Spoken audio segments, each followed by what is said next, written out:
I've gotten the news that I need to get a vehicle ready for the Crucible's open house tomorrow. Yeah.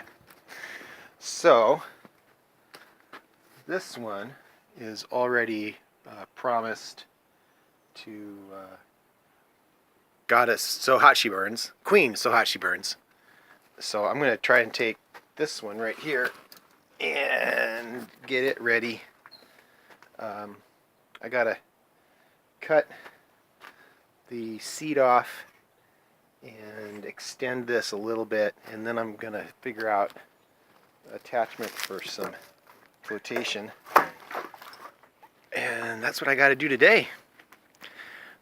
One of the challenges is we haven't worked in our workshop for well, the whole rainy season.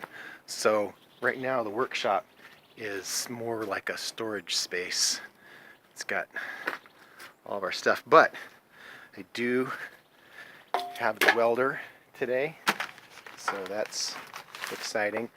And man, I just got to figure out where I'm gonna set up so that I can get the work done. Boy, well, it's a big day. Got a lot to do. And at the end of the day, I'm going to Zumba with my friend Elena. Because you got to stay in shape because the race is coming up.